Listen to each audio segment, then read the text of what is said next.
안녕하세요, 윤주아입니다. 식이와 발달 시리즈의 일환으로 저는 우리 몸에서 인공 독소를 해독하는 것이 얼마나 중요한지에 대해 이야기하고 있습니다.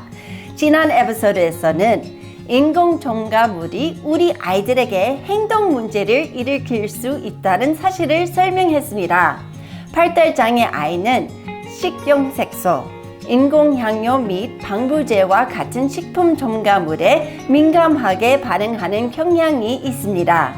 따라서 우리 아이들의 건강을 증진하기 위해서는 먼저 독소를 제거해야 합니다.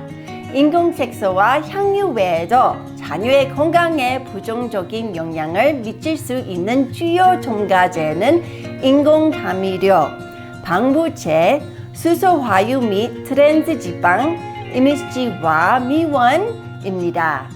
이러한 모든 첨가제는 신경독성적이며 어린이의 행동 증상을 악화시킬 수 있습니다. 가공식품 및 반조리 식품을 섭취하는 대신 전분이 없는 과일과 채소가 많이 함유된 음식을 섭취해야 해야 합니다. 그런데 이렇게 자연식기를 할 때는 어떤 음식이 몸에 좋고 어떤 음식이 몸에 좋지 않은지 아는 것이 중요합니다. 먼저 피해야 하는 식품군은 렉틴이 많이 함유된 식품으로 이러한 식품은 소화 문제를 일으킵니다. 렉틴은 특정 탄수화물에 결합하는 단백질로 항영양소로 알려져 있습니다.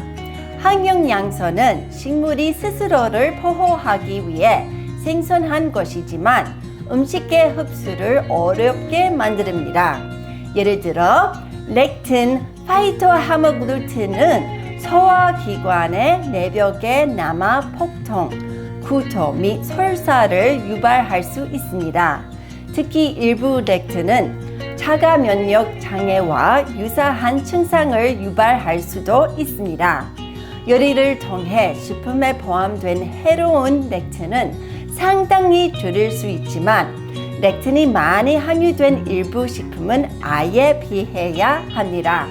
이러한 식품에는 콩, 땅콩, 카슈너트, 완두콩, 가지 껍질, 토마토 껍질, 밀 등이 포함되며 이는 보통 설사, 가스를 발생시킵니다.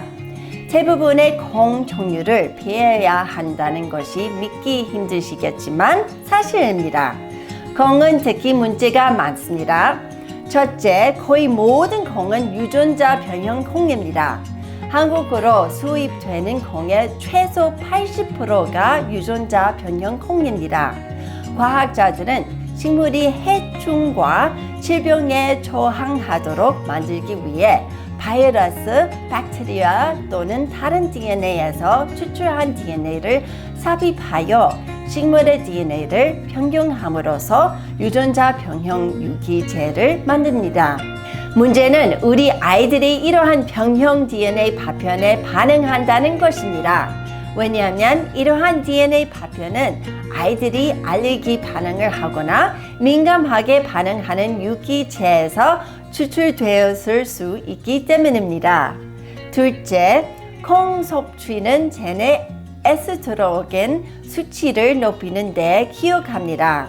결과적으로 콩은 신체 호르몬에 관여하고 갑상선 질환을 일으키는 것으로 알려져 있습니다. 갱년기 여성이 아는 이상 콩은 피해야 합니다. 여기에는 두부, 간장, 두유, 콩기름 등 모든 콩 제품이 포함됩니다. 불행히도 아시아 많은 식품은 콩기름과 콩 제품으로 만들어집니다. 콩기름이 다른 종류의 기름보다 훨씬 저렴하기 때문입니다. 그러면 해결 방법은 무엇일까요? 반처리 식품과 콩이 많이 함유된 음식 대신 자녀의 식단에 영양이 풍부한 음식의 분량을 늘리면 됩니다. 전분이 없는 과일과 채소 같은 음식이 자녀가 매일 먹는 식단의 주요 성분이어야 합니다. 다시 한번 에피소드 3으로 돌아가서 건강한 식단에 대해 자세히 알아보세요. 씻기와 발달에 대해 한 번에 한 단계씩 안내해 드리겠습니다. 계속 지켜봐 주세요. 힘내세요. 용기를 가지세요. 그리고 저 대신 아이를 꼭 안아주세요. 그리고 아래 구독 버튼을 클릭하는 것을 잊지 마세요.